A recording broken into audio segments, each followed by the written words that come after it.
CIG promised more content in 2025, and it looks like they're actually delivering. Star Citizen Alpha 4.1 isn't just another patch. It's packed with new locations, mission types, visual upgrades, and even the first ever alien mission. We might even see the RSI Perseus debut during Invictus. And with updates like enhanced cloud effects on Aberdeen, new Hathor mining group sites, and animated flight control services on the Gladius, 4.1 is shaping up to be another step forward for the game. But is it enough, and does it actually mark a real turning point for Star Citizen's development? Before we dive into everything coming into 4.1, I just want to take a second to apologize for the lack of videos recently. Between dealing with a case of the winter blues and focusing heavily on my private pilot's license, my attention on Star Citizen definitely slipped for a while. But with 4.0.2 improving stability and 4.1 bringing a massive content drop, I'm feeling more motivated than ever. You can expect more videos, more discussions, and deeper dives into everything happening in the verse. So if you want to stay up to date on all the latest Star Citizen content and get in-depth breakdowns just like this, make sure to subscribe. It helps the channel grow and keeps you in the loop for everything coming next. So let's break down everything coming in Star Citizen Alpha 4.1, what's confirmed, what's rumored, and what it means for the future of the game.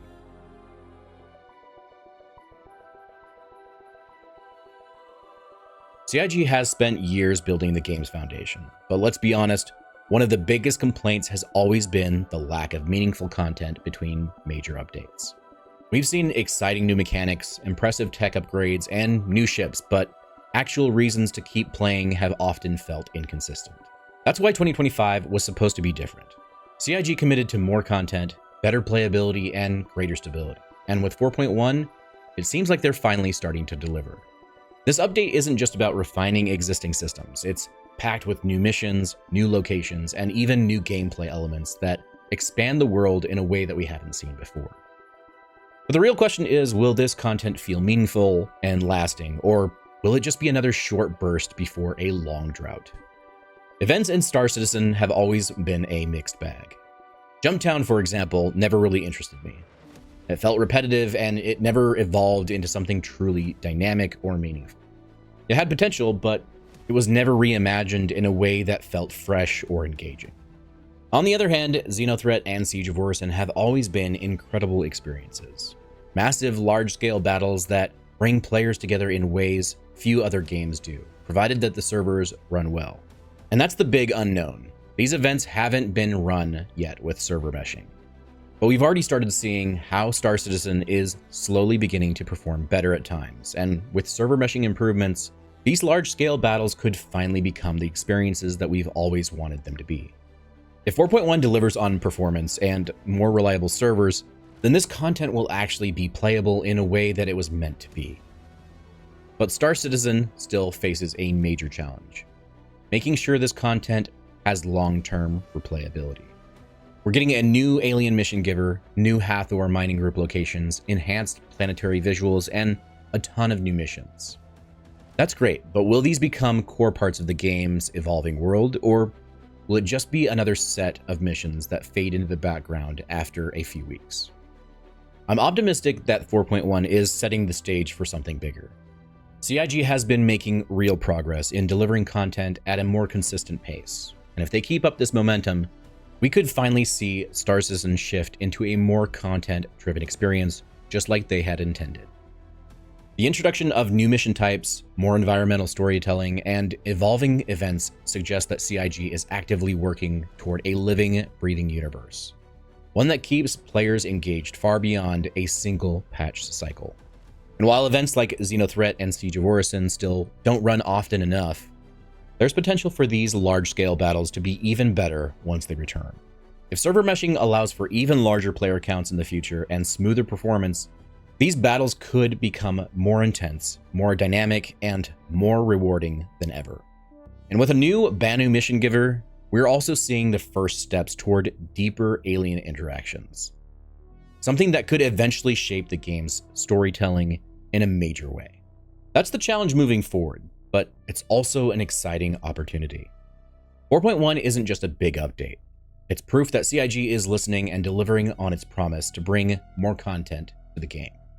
And if they can build on this, Star Citizen will continue to evolve into the persistent universe that we've all been waiting for.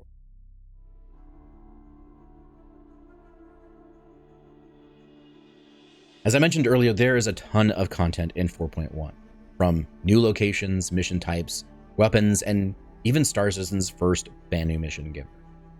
While there's always room for surprise features, let's break down everything that we know is coming and a few things we might see along the way. One of the biggest highlights of 4.1 is the introduction of the first interactable alien NPC, Wicklow, a Banu mission giver. This is a huge milestone for Star Citizen as it marks the beginning of deeper interactions with non-human characters. Until now, mission givers have been limited to humans, but this update opens the door for a more diverse universe. Now, Wicklow will be found in his shop, Wicklow Mods, and while we don't have all of the details on all of the kinds of missions that he'll offer, rumors suggest that he'll be involved with Valkar hunting and possibly crafting. If this is true, then we might finally start collecting stuff for a purpose, like Valkar fangs and pearls for unique rewards. If that's the case, it's going to add a completely new dynamic to exploration and hunting, giving players a reason to track down these creatures beyond just combat. Now, 4.1 is also introducing the Antium Heavy Armor, designed by Queerness Tech. This isn't just any heavy suit, it's fully enclosed, making it perfect for hazardous environments and battlefield protection. Within Wicklow Mods, you can actually see this armor design displayed. Now, as far as if there's new stats with this armor is anyone's guess, as we haven't seen it in-game yet. But this could be a game changer for exploration and combat if the stats are there, especially if it allows players to operate in extreme conditions for longer periods without needing external support. One of the most exciting additions is the Hathorn Mining Group facilities, which will be found in multiple locations across Stanton. These areas are similar to Pyro contested zones, but with a key difference. They exist in a lawful system.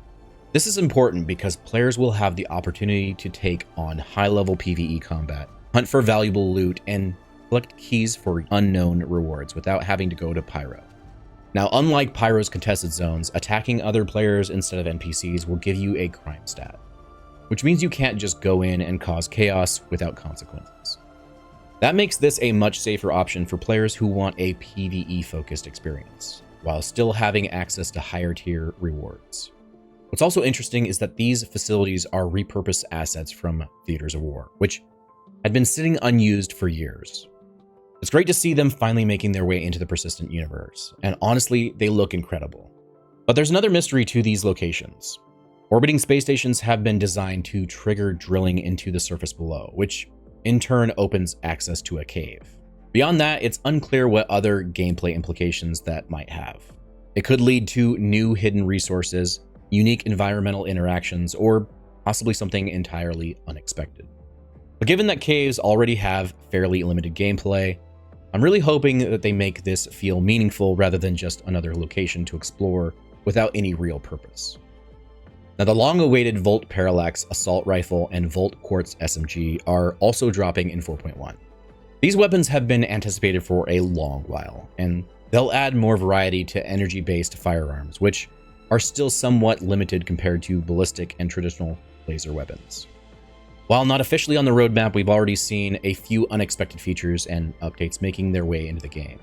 Aberdeen's volumetric clouds are finally being introduced, bringing a massive visual upgrade to one of the game's most haunting moons. Aberdeen's new clouds will make it look even more ominous and visually impressive than ever, adding a whole new level of atmosphere. Now, the RSI Perseus is also heavily rumored to be coming during Invictus launch week. This ship has been long awaited, and with Invictus right around the corner, it's highly likely that we'll finally see it enter the verse. Now, the Gladius flight control surfaces have also finally been animated, which is a step toward more realistic atmospheric flight. For me, this is an exciting update, but at the moment, the flight control surfaces don't actually do anything yet. Right now, Star Citizen's atmospheric flight model doesn't take aerodynamics into account in a meaningful way. But if CIG is serious about making planetary flight feel different, we could see ships designed for atmospheric travel gain agility and maneuverability, while non-aerodynamic ships struggle against drag in the future. It makes sense. Air is a fluid, and faster airflow over a surface reduces pressure, generating lift and affecting maneuverability. If CIG implements this correctly, it would add depth to planetary flight, making ship design choices matter more than ever.